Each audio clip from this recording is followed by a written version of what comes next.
إلى جميع الأرواح المسلمين والمسلمات وإلى أرواح أبينا وأمنا. الفاتحة. أعوذ بالله من الشيطان الرجيم. بسم الله الرحمن الرحيم. الحمد لله رب العالمين الرحمن الرحيم مالك يوم الدين. إياك نعبد وإياك نستعين. اهدنا الصراط المستقيم صراط الذين أنعمت عليهم غير المغضوب عليهم ولا الضالين.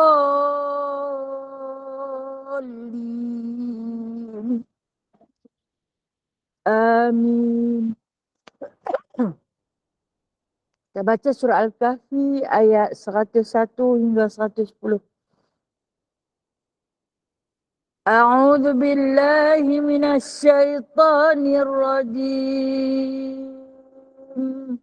Bismillahirrahmanirrahim. الذين كانت أعينهم في غطاء عن ذكري وكانوا لا يستطيعون سمعا أفحسب الذين كفروا أن يتخذوا عبادي من دوني أولياء إنا أعتدنا جهنم للكافرين نزلا قل هل ننبئكم بالأخسرين أعمالا الذين ضل سعيهم في الحياة الدنيا وهم يحسبون أنهم يحسنون صنعا أولئك الذين كفروا بآيات ربهم ولقائه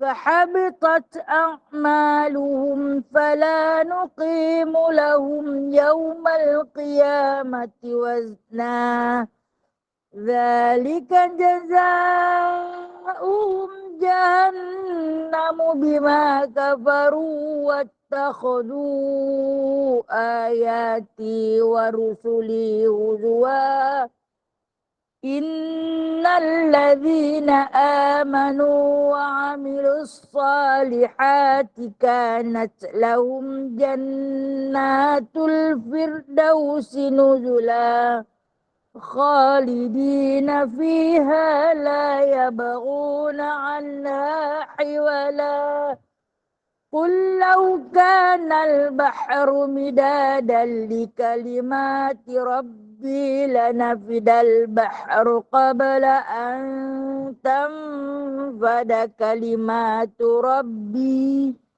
ولو جئنا بمثله مددا قل إنما أنا بشر مثلكم يوحى إلي أنما إلهكم إله واحد فمن كان يرجو لقاء ربه فليعمل عملا صالحا ولا يشرك بعبادة ربه أحدا صدق الله العظيم.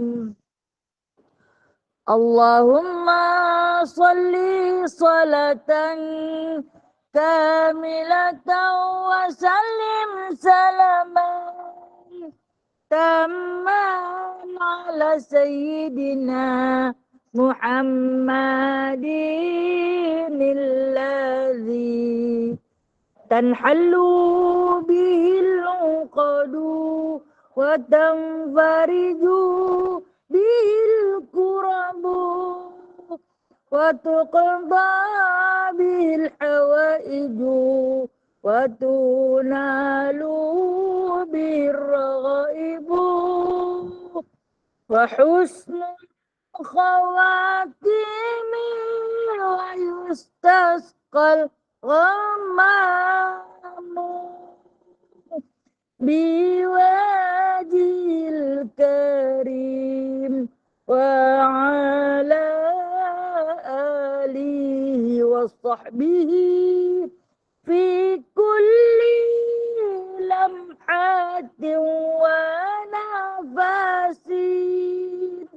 ونفس بعدد كل معلوم لك اللهم صل وسلم على نور الأنوار وسر الأسرار والترياق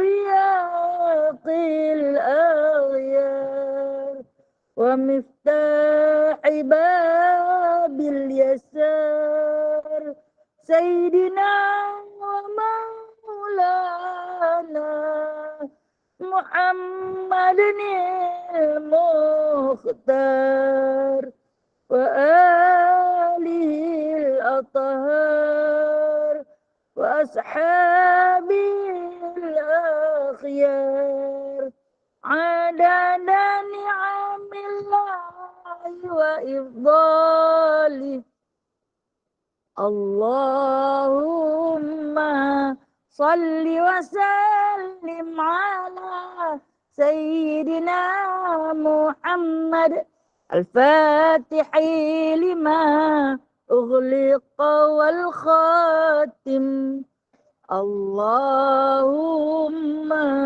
صل وسلم على سيدنا محمد الفاتح لما أغلق والخاتم لما سبق ناصر الحق بالحق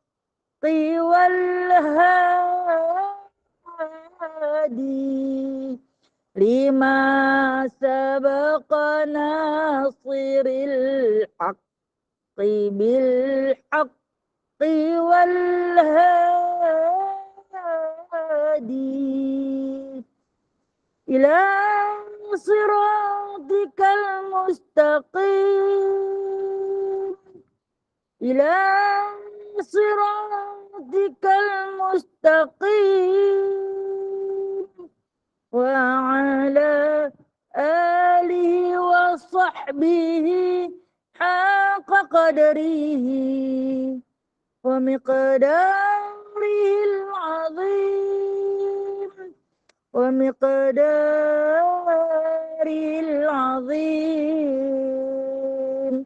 Allahumma salli ala Sayyidina Muhammad wa ala ali Sayyidina Muhammad. Okay, sahabat-sahabat yang duduk belah sana yang tak ada kursi, mari duduk kat depan ni. Mas, saya bukan nak rotankan nak apa, Mas. Orang yang duduk di depan ni lagi banyak ilmu dia dapat. Mas jangan malu-malu, Mas. Apa ke depan.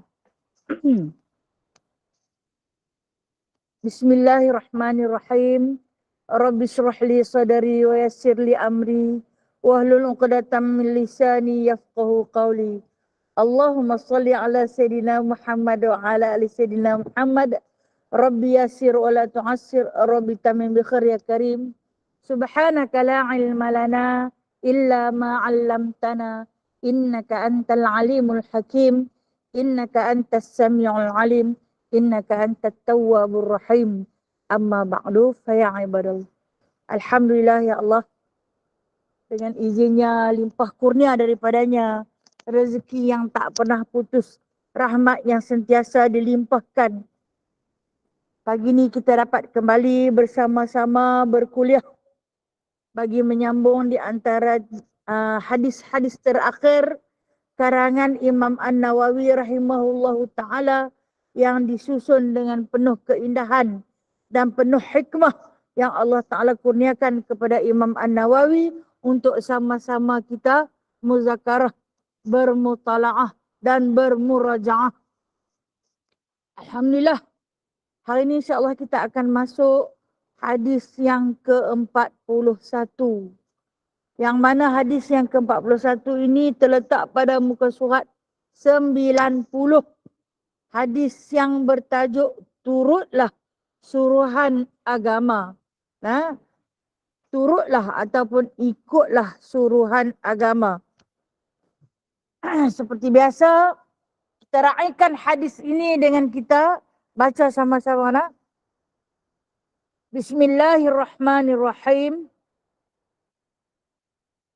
An Abi Muhammad Abdullah bin Amru bin Al-As radhiyallahu anhuma qala Rasulullah sallallahu alaihi wasallam la yu'minu ahadukum hatta yakuna hawahu taba'an lima ji'ta bih. Hadisun sahihun rawainahu fi kitabil hujjah bi isnadi sahih. Okey, hadis yang ke-41 yang mana bermaksud daripada Abi Muhammad Abdullah bin Amru bin Al-As radhiyallahu anhuma, ia berkata Rasulullah sallallahu alaihi wasallam telah bersabda, tidak sempurna iman seseorang kamu sehingga nafsu keinginannya mengikut apa yang telah aku datang membawanya. Hadis hasan sahih, kami meriwayatkan di dalam kitab Al-Hujjah dengan asnad yang sahih. Tengok hadis ni lah, hadis pendek yang diriwayatkan daripada Abi Muhammad. Abi Muhammad ini gelaran. Tulis kat itu. Buat kurungan. Abi Muhammad ini gelaran. Gelaran. Yang digelar kepada tukang nak cerita hadis ni. Ambil An Abi Muhammad buat kurungan. Tulis dekat situ kunyah. Kunyah ni dalam bahasa Arab. Dalam bahasa Melayunya gelaran. Bukan nama dia lagi. Abi Muhammad ni bukan nama dia. Nama dia siapa? Abdullah bin Amru. Itu baru nama dia. Jadi hadis ini diambil daripada Abi Muhammad. Gelaran kepada siapa? Abdullah. Abdullah bin Amru bin Al-As. Bermakna dia anak Amru bin As. Pernah dengar tak nama Amru bin As? Pernah dengar kan? Seorang sahabat Rasulullah sallallahu alaihi wasallam yang memeluk agama Islam pada tahun ke-8 Hijrah, yang dilantik oleh Nabi sallallahu alaihi wasallam menjadi salah satu di antara sahabat yang paling dekat dengan Nabi walaupun agak lewat memeluk Islam.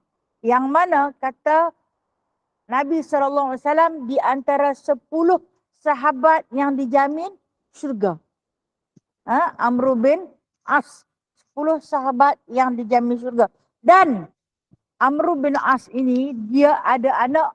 Anak dia nama anak dia sebenarnya As juga. Orang Arab dia suka bubuh nama Tok Wan, bubuh nama anak balik. Sebab dia nak ingat nama Tok yang dah mati tu. Jadi Amru bin As dia bubuh nama anak dia As bin Amru bin As. Dia bubuh nama Tok Wan tu balik.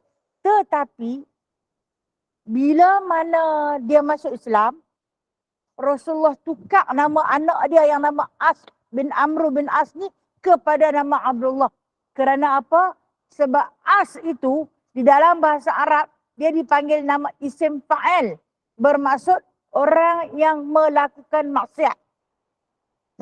As ini bermaksud orang yang melakukan maksiat ataupun orang yang mendurhaka. Maka Nabi SAW tukar nama dia kepada Abdullah. Yang kita jumpa nama Abdullah bin Amru bin As radhiyallahu anhuma. Sebab apa didatangkan huma? Sebab kepada Amru pun Allah redha, kepada Abdullah pun Allah redha. Seperti biasa, kita akan jumpa ramai nama Abdullah. Betul tak? Di sisi Nabi SAW ada 4 orang sahabat yang bernama Abdullah yang paling dekat dengan Nabi, yang berkawan kecil-kecil dengan Nabi. Ataupun kita panggil sahabat kecil Nabi. Istimewanya Abdullah bin Amr bin As ini, dia dengan bapa dia tak banyak beza jauh. Umur bapa dia 14 tahun dia dah lahir. Bermakna umur 13 tahun Amr bin As dah berkahwin. Kahwin umur 13 tahun, umur 14 tahun dapat dekat dia. Masa ni zaman jahiliah. Perkahwinan dibenar ketika mana usia muda. Jadi jarak dia dengan bapa dia hanya 14 tahun sahaja. Dekatlah. Dan kemudian bapa tu pun jadi kawan Rasulullah ataupun sahabat Rasulullah. Dia tu pun jadi sahabat Rasulullah. Cuma tu yang saya kata selisih umur 14 tahun je dia dengan bapa dia. Dan dia di antara sahabat kecil Rasulullah SAW. Di samping 3 lagi Abdullah. Yang masyhur yang selalu kita baca, Abdullah bin Umar, anak Sayyidina Umar. Kemudian siapa lagi? Abdullah bin Abbas, anak Sayyidina Abbas. Kemudian Abdullah bin Sabit, anak Sayyidina Sabit. Ya, itu Abdullah bin Zubair, Zubair bin Awam. Jadi 4 orang. Okey. Tulis bila ilmu ni. Pertama yang kita baca tadi, Abdullah bin Amru bin As. Yang kedua, Abdullah bin Abbas bin Abdul Muttalib. Yang ketiga, Abdullah bin Umar bin Al-Khattab. Yang keempat, Abdullah bin Zubair bin Awam. 4 orang Abdullah ini adalah sahabat kecil Nabi SAW yang berkawan dengan Nabi dari kecil-kecil. Jadi keempat Abdullah ini didoakan oleh baginda Nabi SAW sebagai orang yang paling banyak ilmu. Sebab budak kecil ni kalau dia belajar, kalau dia lawan belajar dengan kita lah ni, dia lagi alim tau. Dalam hati mereka tu tak banyak ghaflah. Apa makna ghaflah? Kebimbangan. Tak banyak benda yang dia nak bimbang. Dia tak payah fikir saat lagi dia balik nak masak apa. Saat lagi dia nak singgah kedai nak beli apa. Apa-apa dia tak payah apa fikir. Dalam hati dia, dalam pemikiran dia kosong. Dah kata pergi sekolah je. Saya dah fikir. Kita kalau nak hantar dia pergi sekolah, kita nak kena cari duit belanja bagi dekat dia. Nak hantar dengan apa. Saat lagi siapa nak ambil. Saat lagi dia rehat nak makan apa. Ghaflah kita lagi banyak daripada dia yang pergi sekolah. Dia kalau kata pergi sekolah je dia belajar. Sebab tu di antara kanak-kanak dengan orang tua, mereka lagi cerdik lah dan mudah menerima ilmu. Bila mana Rasulullah bercakap, terus terakam dalam pemikiran mereka. Jadi keempat Abdullah ini di antara kanak-kanak yang paling istimewa. Maka dengan sebab tu bila As bin Amr bin As mai kawan dengan Rasulullah terus tukar nama kepada nama Abdullah. Apa maksud Abdullah? Hamba Allah. Dulu nak tukar nama tak gaduh pejabat pendaftaran tu. Terus kalau Nabi tukar terus lah. Sampai mati dia akan dipanggil dengan nama yang sedemikian. Okey, itu sedikit pengenalan kita tentang Abi Muhammad. Iaitu siapa? Abdullah bin Amru. Abi Muhammad ni siapa? Awal-awal disebut Abi Muhammad. Abi Muhammad ni siapa? Abi Muhammad ni adalah anak kepada Abdullah bin Amr bin As. Dia ni bapa kepada Muhammad. Anak dia nama Muhammad. Orang Arab memang suka nama Muhammad. Memang suka. Kalau kita jumpa orang Arab, 90% semua nama Muhammad. Dan diikuti dengan nama Ahmad. Sebab nak mengambil keberkatan daripada nama Nabi Muhammad sallallahu alaihi wasallam. Begitu juga dengan orang Melayu. Boleh dikatakan 80% nama Muhammad, tidak? Tapi hak awal tu, dia tak panggil yang Muhammad, dia panggil hak nombor 2 kan? Ada nama Muhammad, tapi tak disebut nama Muhammad. Mungkin terlampau banyak kot. Kan? Sat lagi semua menyut belaka. Jadi dia panggil nama kedua. Berbeza dengan orang Arab, dia akan panggil semua nama Muhammad. Sebab maksud Muhammad itu yang terpuji. Okay. Hadis ni dia nak cerita tentang apa? Kata dia qala Rasulullah sallallahu alaihi wasallam, telah bersabdalah Nabi sallallahu alaihi wasallam, la yu'minu ahadukum hatta yakuna hawahu tab'an lima ji'ta bih. Kata Nabi sallallahu alaihi wasallam, la yu'minu, didatangkan dengan perkataan tak beriman. Maksud dia tidak sempurna iman seseorang itu sampai bila? Iman kita ni memang tak pernah sempurna. Maknanya iman kita orang awam kadang bertambah, kadang kurang. Hari rajin dia tambah. Ketika mana dia tanpa hentinya melakukan solat-solat sunat, perkara-perkara sunnah, dia dapatlah. Dia puasa sunat dan setiap perkara kebaikan, maka bertambahlah imannya. Dan kadang-kadang dia berkurang. Dia malah, dia segan, dia tak larat. Maka dia akan berkurangan. Itu dikatakan iman orang awam. Dia kadang tambah, kadang kurang. Kita pun tahulah kita macam mana. Hari ni aku rajin sikit. Mayang Qabliyah Ba'diyah. Tak tinggal. Deret terus. Esok malas sikit. Buat yang rajin sunat saja kot. Bulan depan tambah sikit. Bulan ni kurang sikit puasanya. Puasa sunatnya. Okey. Dan seterusnya.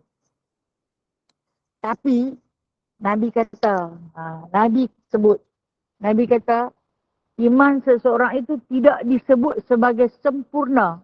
Maknanya tidak lagi dinamakan sempurna iman seseorang itu. Dia buatlah kebaikan banyak mana pun selagi mana, kata Nabi, hatta yakuna hawahu taba'an. Sehingga keinginan ni hawa. Kita panggil hawa. Apa maksud dia hawa? Syahwat. Ataupun nafsu.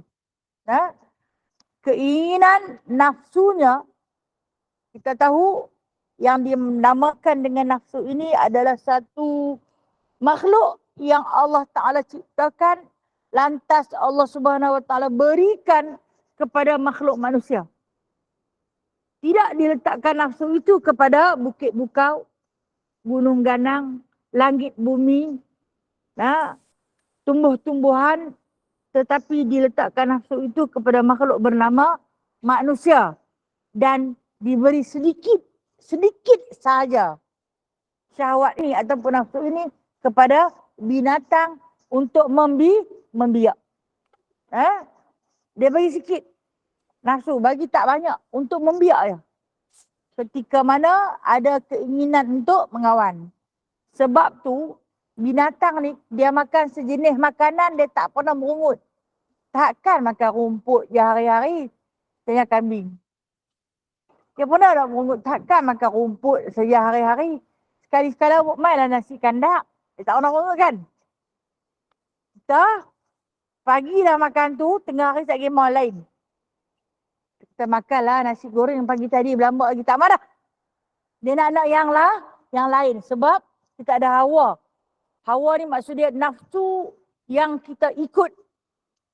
Keinginan dia yang berbeza-beza. Yang bertukar-tukar. Dia bukan sekadar pada makan.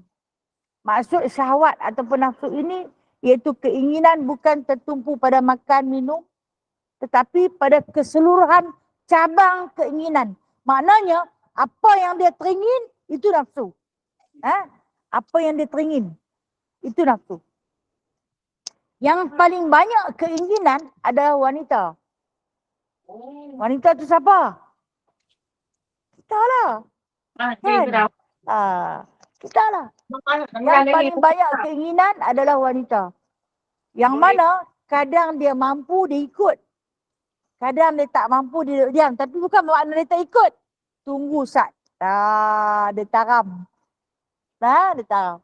Nanti aku ada duit, aku beli. Tapi lah ni tak ada duit lagi. Dia tak ikut dengan sebab dia simpan keinginan. Tapi dia nak benda tu. Itu yang dikatakan wanita. Saya tak mahu mengatakan wanita, saya pun wanita. Tapi patut mengatakan, kan saya kata kita saja boleh kata kat diri kita. Orang kata kat kita, kita marah. Nah, kita kata dekat diri kita, macam tu lah aku. Nah, macam tu lah. Yang dah ada, tak cukup. Dicari lagi. Ya? Dicari lagi buat balik mai pun rasa tak cukup. Cari lagi. Kemudian tengok pula hal lain. Teringin lagi. Hak yang tu ada ni berlambak-lambak. Cari lagi. Itu dikatakan hawa.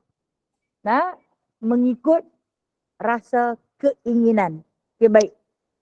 Yang Rasulullah nak cerita ni, macam mana ke hawa ataupun keinginan yang boleh kita tundukkan. Kata Nabi SAW, ikutlah keinginan daripada 5 tabih. Ikut dengan apa yang aku bawa datang. Okay. Apa yang Nabi bawa datang? Apa yang datang bersama-sama dengan Nabi? Kita dengan Nabi, siapa datang dulu? Nabi, dah tentulah Nabi Muhammad SAW yang hadir dahulu. Lantas, apa yang Nabi bawa mai? Nabi meninggalkan kepada kita 2 benda. Nah, yang mana kata Nabi SAW, taraktum fima in tamassukum lam tadillu abada. Aku tinggalkan, maknanya Nabi dah mai dah. Dia dah mai dah, dia dah pi. Allah dah panggil, Allah dah jemput dia. Tapi Nabi tak tinggal kita kosong. Nabi kata, aku tinggalkan kepada kamu, iaitu apabila kamu berpegang dengannya, nescaya kamu tidak akan lam tadillu abadan, kamu takkan sesat selama-lamanya. Apa yang Nabi tinggal ni? 2 benda, Al-Quran dan As-Sunnah. Al-Quran dan hadis yang Nabi tinggalkan kepada kita. Baik, saya kata aku belajar mengaji Al-Quran. Aku membaca Al-Quran.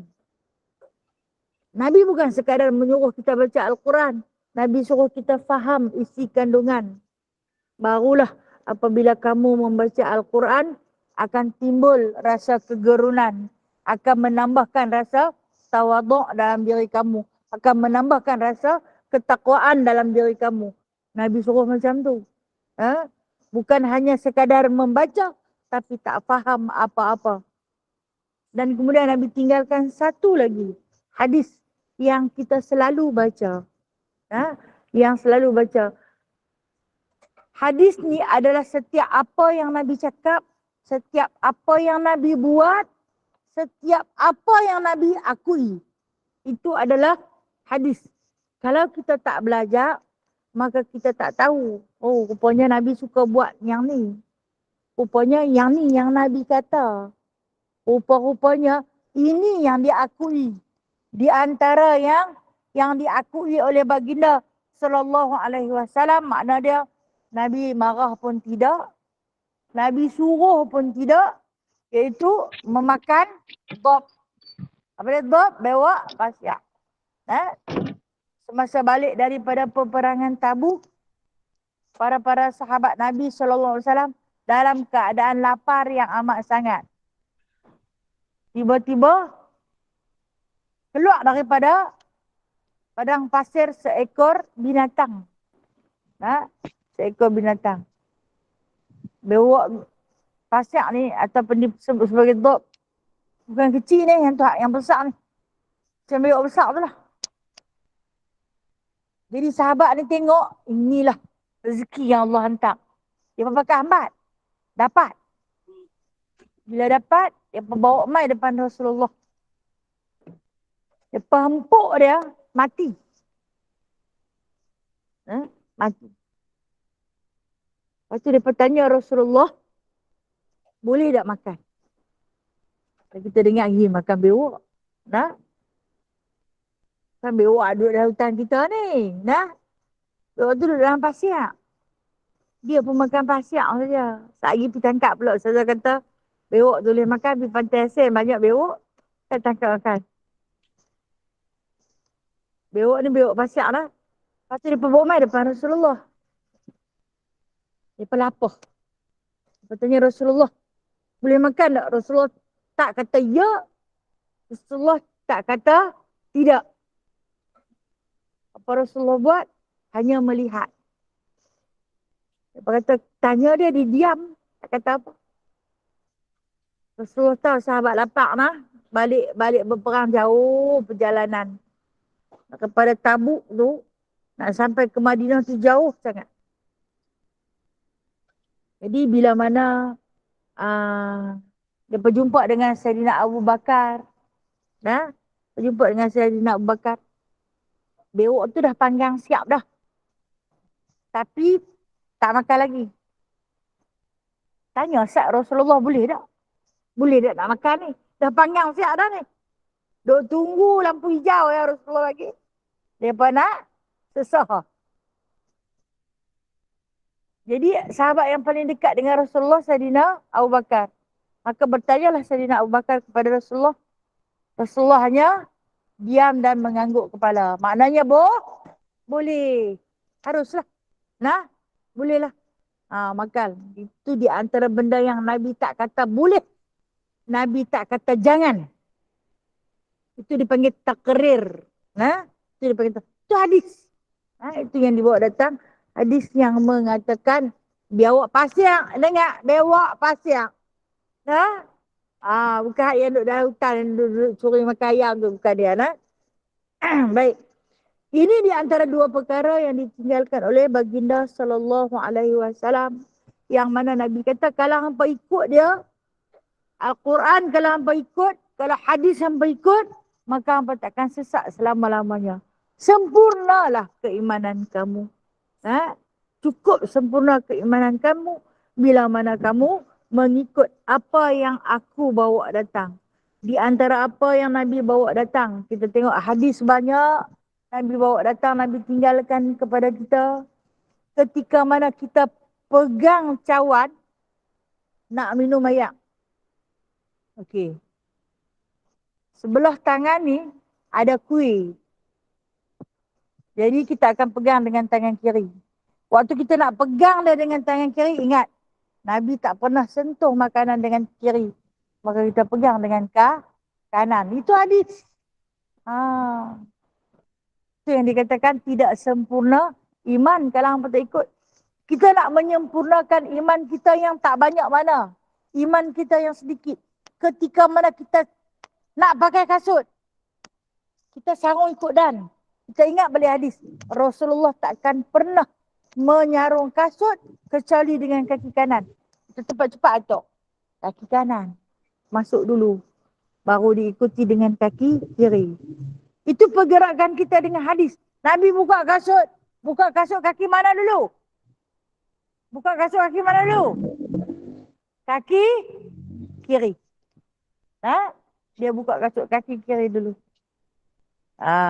Itulah baginda sallallahu alaihi wasallam. Okey, bila dah pegang ayat, nak minum berdiri. Rasulullah tak pernah minum berdiri. Rasulullah duduk. Itu di antara hadis. Itu yang dikatakan iman kita ni sikit. Amal kebajikan kita tak banyak. Maka hadis inilah yang akan menyempurnakan setiap pergerakan. Kita nak tidur. Baca bismillah cantik dah.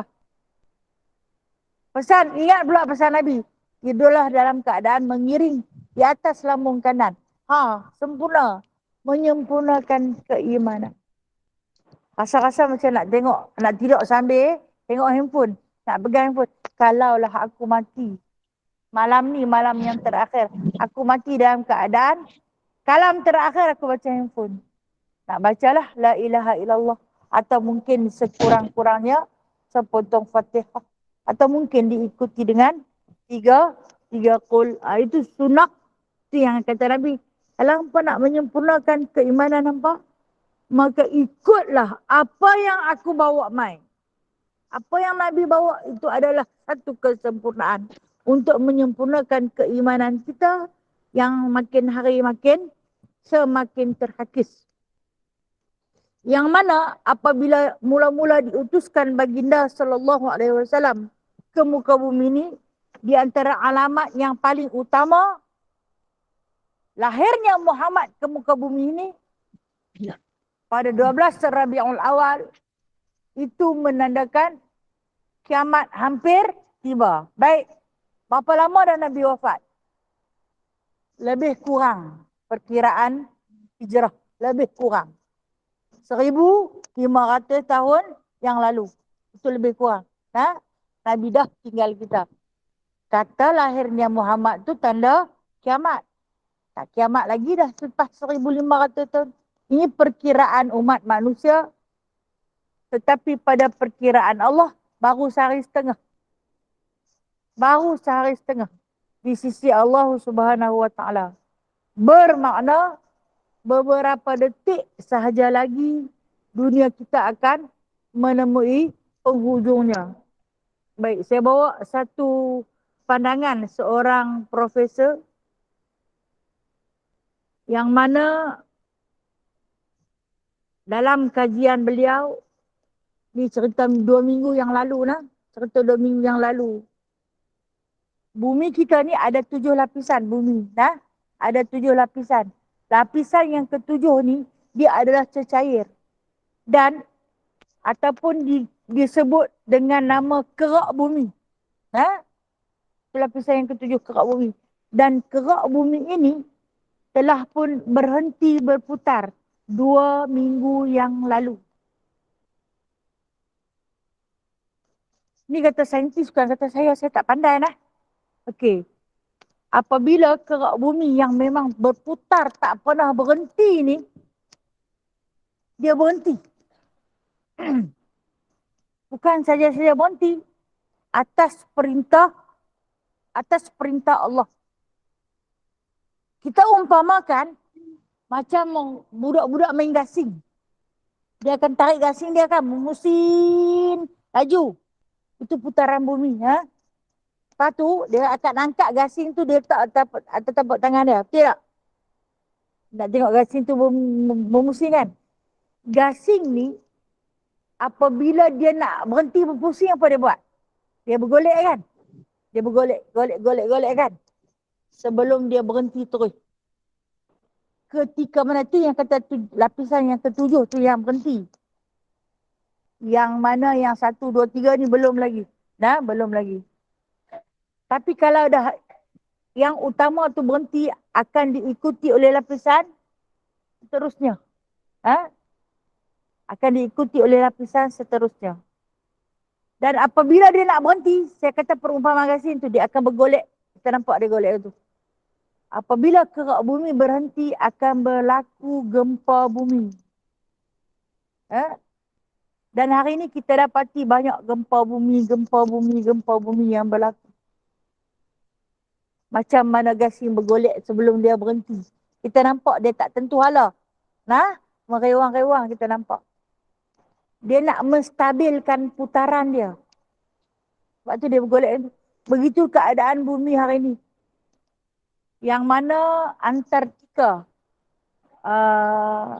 salji, bongkah-bongkah salji dia tu 3 kali ganda besar Australia tu. Dia besar. Bukan besar Malaysia. Malaysia ni tak ada dalam peta pun. Dalam peta dunia adalah kecil. Dah mencair. Di antara kesan-kesan yang boleh kita hadapi hari ini, banjir. Sebab apa? Air paras laut meningkat naik. Muka bumi mudah sangat banjir. Sungguh silap sikit banjir. Ini kajian saintis. Okey, baik. Kita tengok kembali kepada kerak bumi tadi. Apabila dia berhenti dalam keadaan ini, kata saintis, dia akan bergerak kembali. Dan pergerakan dia itu akan menyongsang. Bila dia bergerak menyongsang, dia tak berputar kat sini tapi dia putar kat sini. Maka akan berlakulah masa ketika mana dia berhenti, ada siang terus siang. Bila mana dunia itu menjadi siang, siapa yang nak bermain malam? Tak ada satu makhluk manusia yang mampu menjadikan malam. Di mana kalau bahagian negara yang menghadap matahari, dia akan siang selama-lamanya. Kalau bahagian negara yang membelakangkan matahari, dia akan malam selama-lamanya. Rasulullah cerita dah 1400 tahun yang lalu dalam hadis. Kalau kita belajar. Sebab tu kata Rasulullah, hampa kena ikut apa yang aku buat mai. Kalau hampa tak ikut, hampa tak tahu. Orang yang membaca hadis dia tahu. Rasulullah cerita dah benda ni. Dan kemudian, maka kata saintis, dia nak putar balik. Dia nak putar balik. Dia nak menstabilkan. Maka dia akan berputar secara menyongsang. Bila dia berputar secara menyongsang, apa berlaku? Matahari akan terbit melalui tempat terbenamnya. Betul tak? Dia akan terbit melalui barat. Ha? Kalau ni dia tenggelam ke barat. Tapi bila dia dah bergerak menyongsang, dia akan terbit melalui barat dan tenggelam melalui timur. Pernah dengar dah hadis Rasulullah? Tu yang kata, kalau hampa berpegang dengan hadis aku, hampa tahu cerita satu-satu yang mana kata Nabi SAW, la taqumus sa'ah, tidak akan berlakunya kiamat itu. Dia kata, hatta, sehingga mana tatlu'us syamsi min magharibiha, terbitnya matahari daripada tempat tenggelamnya. Itu hadis Nabi. Seorang makhluk manusia yang Allah Ta'ala ciptakan tak pernah berdusta satu perkataan pun. 1500 tahun yang lalu, Nabi dah sebut tidak akan berlakunya kiamat sehingga mana tatlu'us syamsi, terbitnya matahari min magharibiha, daripada tempat tenggelamnya. 2 minggu yang lalu, saintis mengeluarkan satu fakta sains mengatakan bila dia berhenti berputar secara total, maka dia akan menstabilkan dia balik, dia akan putar balik. Tapi putaran secara menyongsang. Bila putaran secara menyongsang, maka matahari akan terbit melalui arah terbenamnya. Itu pendapat saintis. Saintis paling hebat Allah Ta'ala ciptakan, utuskan kepada kita siapa dia? Nabi Muhammad SAW. Kiamat, tanda kiamat yang paling besar. Saat itu kata Nabi, kita kembali kepada 1500 tahun. Jangan kembali kepada 2 minggu yang lalu. Kembali kepada 1500 tahun yang lalu. Kata Nabi, ketika mana manusia melihat matahari terbit daripada tempat terbenamnya, kalau hari ini dia terbenam ke sana, tapi dia akan terbenam ke sana. Manusia ketika itu semua akan beriman. Baru nak cari. Baru nak bertaubat. Yang sebelum ni dia tak beriman. Dia buat tak kisah saja. Pada Al-Quran, dia buat tak kisah pada hadis. Dia tak pernah kisah tentang suruhan Allah. Dan dia tak pernah ambil part tentang larangan Allah. Dia punya pasal lah aku nak buat apa. Diri aku, kubur kita masing-masing. Hampa jangan kacau aku, hampa jangan jaga tepi kain aku. Dosa aku tanggung sendiri, dosa aku dengan Allah. Okey. Tapi bila dia tengok matahari terbit daripada arah tenggelamnya, ketika ni kata Nabi SAW, kata Nabi, dia akan beriman. Manusia semua akan beriman. Yang mana sebelumnya dia tak mau beriman. Ketika itu, kata baginda SAW, Allah Ta'ala tak akan terima dah iman dia. Sebab pintu taubat dah tertutup. Allah, na'udzubillah ya Allah. Sebab tu kita ni fastabiqul khairat, berlumba-lumba nak buat baik sementara masih ada peluang. Selagi matahari tak disongsangkan. Hari ni dunia dah semakin tenat. Bumi kita semakin tenat. Dia nak kembali kepada penciptanya. seperti mana kita yang dipanggil, dijemput kembali. Seorang demi seorang, seorang demi seorang. Kita ini ibarat menunggu giliran. Nombor dah ada di tangan, tapi tak tahu bila nak panggil. Masing-masing dah ada. Tak kira muda ke, tua ke, kecil ke, besar ke. Apa bangsa, apa agama. Yang pasti kita akan kembali. Maka iman yang ada sikit-sikit ni, tak banyak dah. Yang ada dekat kita ni sikit sangat. Yang sak baik, sak tak baik, dia ada mood. Kadang tengok kita tu ramah mesra. Kadang-kadang tu pandang pun tak mau. Itu mood dia lah. Mood, kita panggil mood, iman dia. Ada turun, ada naik. Macam bulan juga lah. Ada turun, ada naik. Baik. Kita bicarakan tentang hadis. Pasal apa hadis? Sebab Rasulullah kata yang tu yang aku bawa. Kalau hamba ikut apa yang aku bawa, insya-Allah sempurnalah iman kamu. Dan ni kita nak ikut apa yang Rasulullah bawa. Sebab tu kita petik hadis yang Nabi sebut. Bila dia bawa mai, dia kata semua manusia akan beriman, tapi ketika ni Allah Ta'ala tak terima dah keimanan. Dalam kita menghadapi satu peluang hari ni, tak ada satu lagi peluang. Selagi mana matahari tidak terbit daripada arah tenggelamnya. La tatlu'u syamsi min magharibiha. Selagi tidak terbitnya matahari daripada arah tenggelamnya ataupun arah terbenamnya. Marilah sama-sama kita menyempurnakan keimanan. Carilah Al-Quran, carilah Al-Hadis. Kita mungkin boleh belajar Al-Quran secara qiraat bacaan. Tapi kita juga wajib belajar secara tadabbur. Apa maksud tadabbur? Isi kandungan. Saya tahu hari ini Al-Quran mudah kita pelajari tafsir. Di mana-mana kedai buku, kedai kitab, ada jual tafsir Al-Quran. Boleh baca secara bersendirian, tetapi fahamnya kurang. Tidak? Sebab terjemahan dia mengikut harfin biharfin.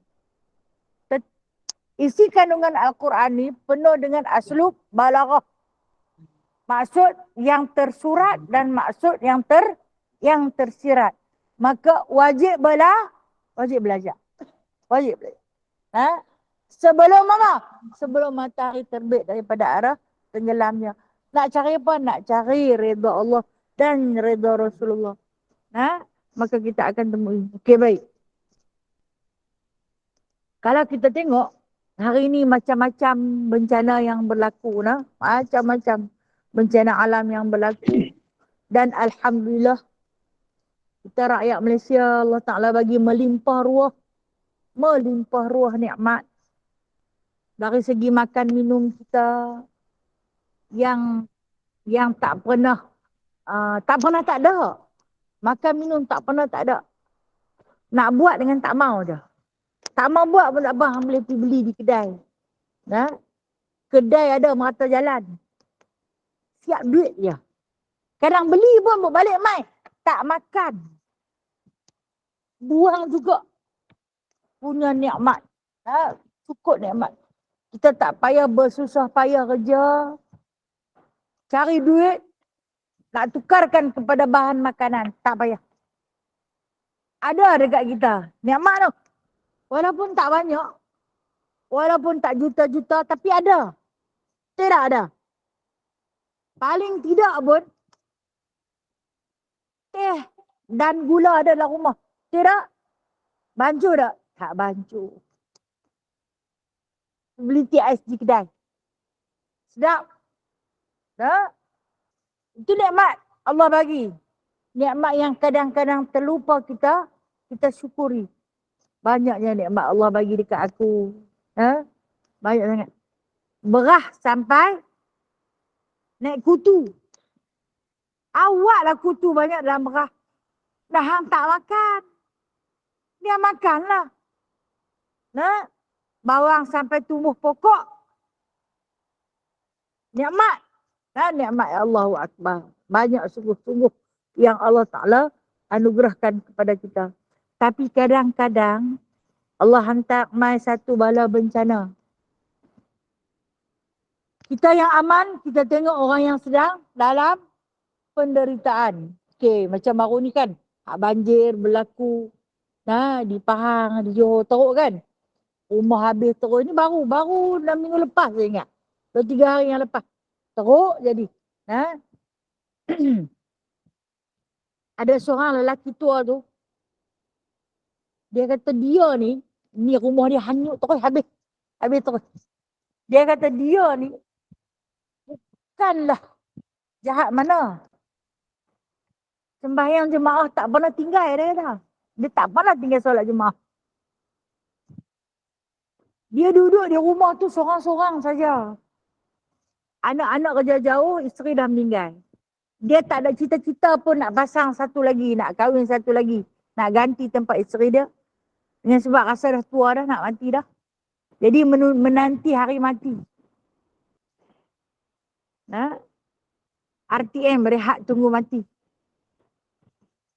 Dalam dia nanti tu dia kata, tiba-tiba dia kata, dia nak bangkit sembahyang tahajud. Dia dengar bunyi macam satu enjin yang besar. Rupa-rupanya air dah melimpah ke rumah dia.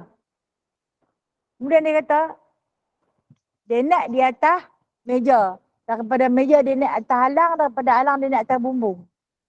Air makin naik. Rumah tu dekat dengan, dia tepi rumah dia tu ada pokok nyok kena. Dia naik atas pokok. Pasal apa? Rumah dia habis air bawa tu. Habis terus. Sebiji rumah.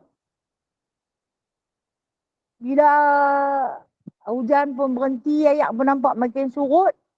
Adalah dia duduk tergantung atas pokok. Nak turun pun tak boleh. Pakai kain pelikat saja. Jadi, orang yang mana yang boleh tolong, malah hantar bantuan. Dia teriak. Dia kata dia bukan jahat pun. Dia tak jahat pun. Dia tak pernah berhenti berzikir. Dia tak pernah berhenti berzikir. Okay. Kalau kita tengok, kenapa Allah Ta'ala nak hantar bala sedemikian pada orang yang baik-baik? Kaki masjid, mulut lidah tak pernah berhenti berzikir. Okay. Kita kembali kepada satu hadis Nabi SAW. Okay, pasal dah kita tengok, kenapa Allah Ta'ala hantar musibah sedemikian pada orang yang beriman? Apapun, cari hadis Rasulullah. Yang Rasulullah kata taba'an. Apa ikut? Taba'an lima jita. Apa ikut? Apa yang aku bawa? Apa yang Rasulullah bawa? Hadis. Kembali kepada satu hadis. Satu hadis Rasulullah ini menceritakan tentang dialog seekor burung dengan Allah Subhanahu Wa Ta'ala. Dialog ni sembang seekor burung dengan Allah Ta'ala. Burung ni dikatakan burung, ada kata burung merpati, ada kata burung ciak. Burung ciak ni kita panggil burung ciak rumah. Cerik-cerik tu kan. Dia ni, kalau kita dengar bunyi burung hinyak sangat tak. Dia pun berzikir Dia pun berzikir. Dia cerita sekok burung dia. Saya tak mencerita banyak-banyak burung. Cerita sekok burung. Dia kerja dia akan naik di atas dahan yang tinggi. Setiap hari dia akan memuji Allah.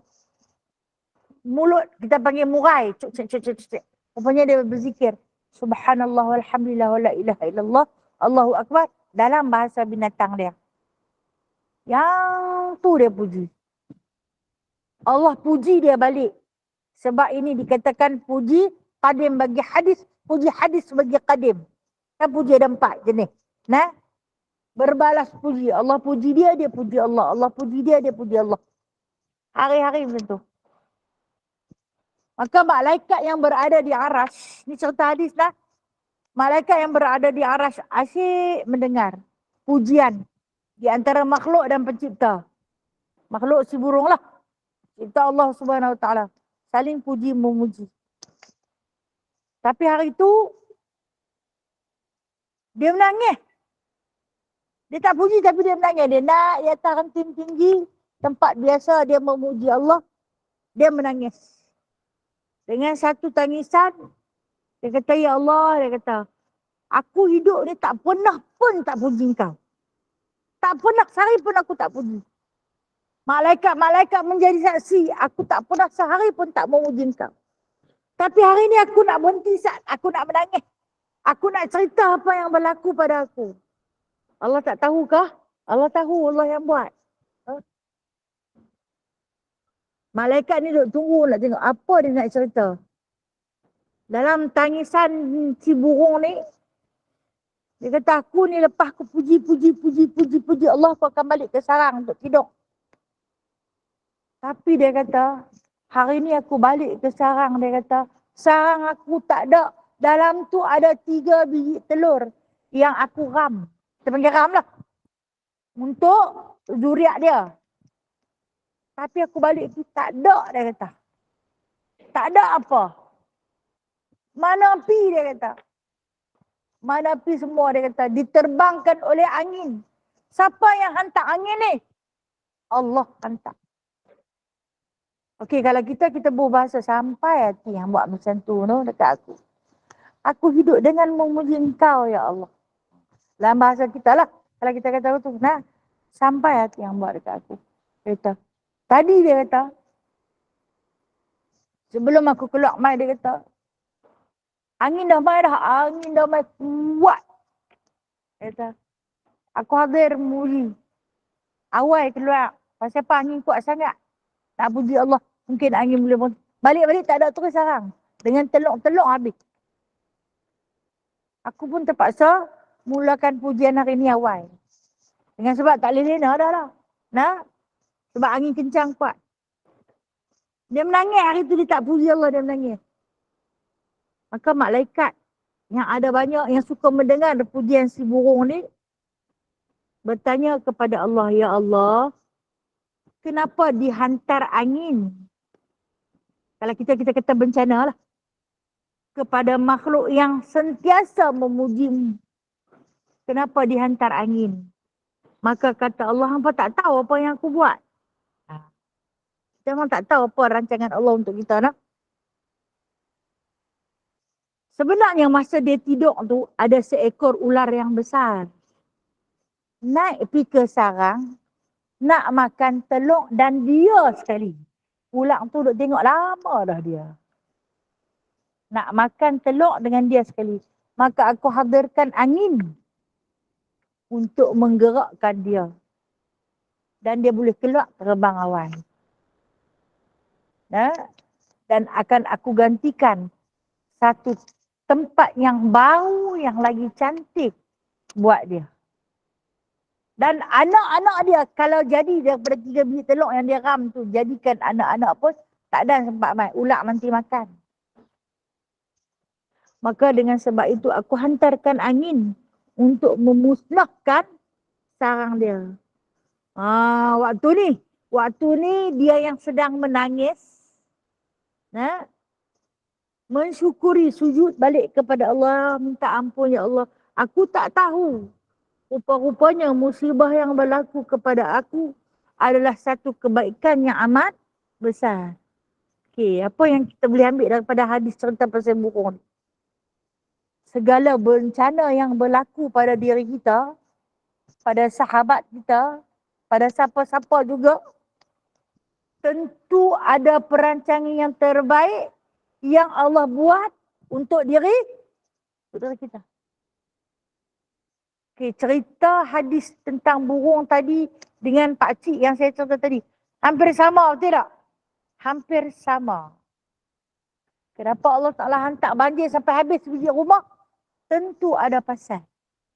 Kita tak tahu perancangan Allah kepada kita apa-apa. Tapi ketahuilah Allah itu maha pengasih. Tidak pernah sedikit pun dia menzalimi kita. Apa yang kita hadapi hari ini adalah sedikit rentetan ujian, tanda Allah sayang. Cara Allah Ta'ala tunjuk kasih sayang kepada kita, maka diberikan sedikit kesakitan, sedikit cubitan sayang daripada Allah diiringi dengan sejuta rahmat. Itu yang dikatakan, andainya kita hidup ini berpandukan kepada Al-Quran dan As-Sunnah, nescaya kita tak akan merungut kepada sedikit kesusahan. Sempurnalah iman. Kenapalah Allah buat dekat aku macam ni? Ada pasal ni. Kita cari. Bila orang dalam diri dia adanya keimanan, adanya ilmu, maka dia takkan salah orang lain pada apa peristiwa yang berlaku. Dia takkan salah orang. Dia cari silap dalam diri dia. Mungkin yang aku dapat itu rezeki yang subhat. Allah sayang dekat aku, Allah hilangkan. Dia bukan rezeki aku. Kita punyalah duk jaga tapi hilang. Sebab apa? Mungkin ada campur dengan subhat. Atau mungkin ada haram dalam dia.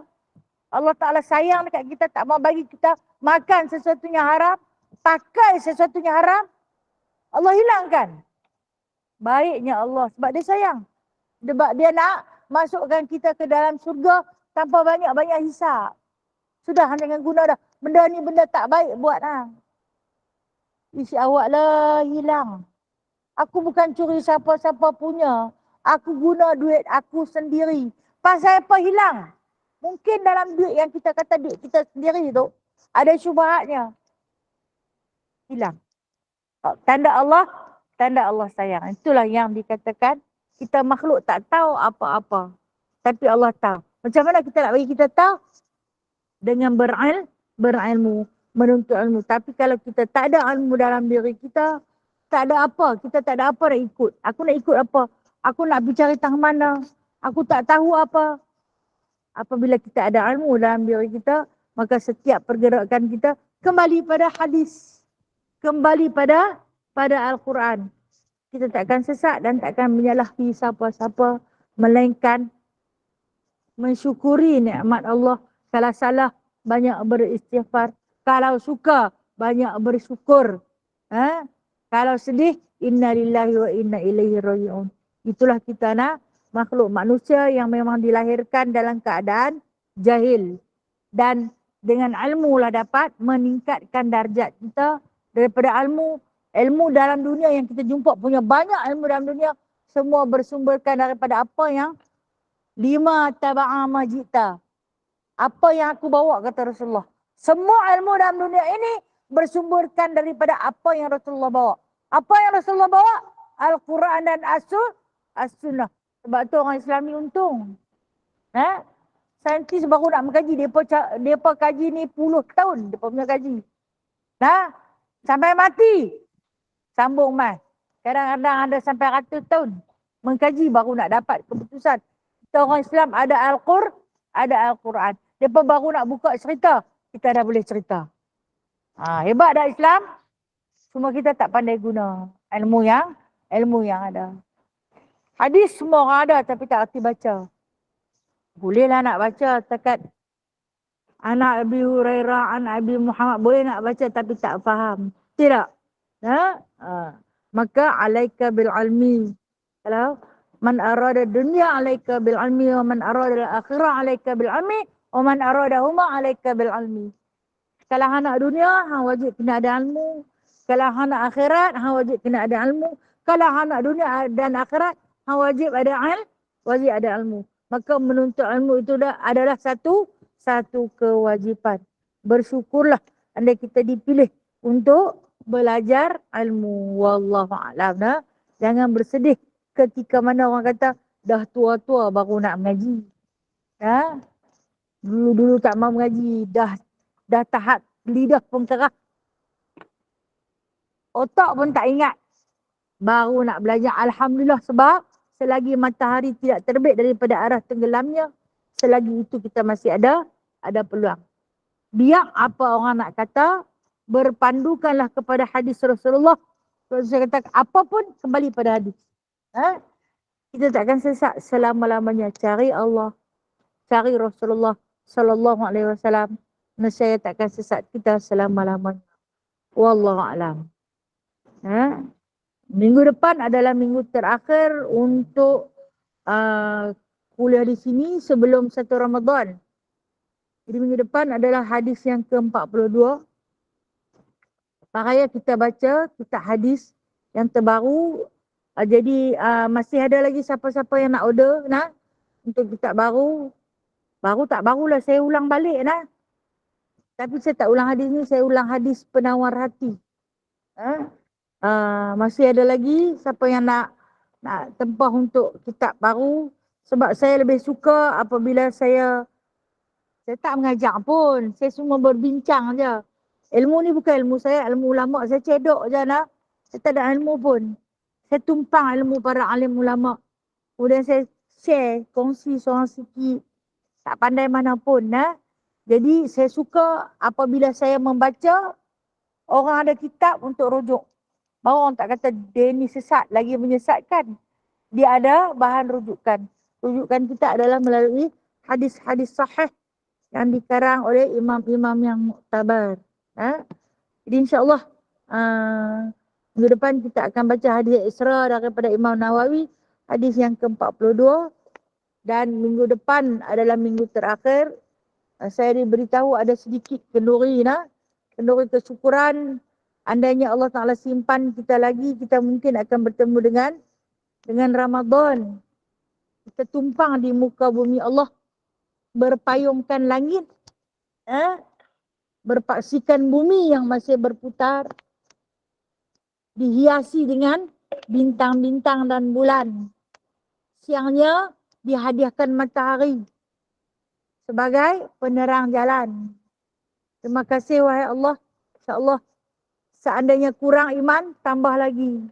Tambah lagi, tambah lagi. Tak perlu tambah dengan banyak, biar sedikit tetapi berterusan, bukan banyak, hanya sekaligus sahaja. Wallahualam. Ada soalan nak tanya? Minggu depan ada kenduri Jadi ke? Kalau dengar kata kenduri ni seronok Saya kata kita rakyat Malaysia ni Masya Allah. Makan tak berhenti Lepas tu tak larang bawa badan. Ada soalan nak tanya?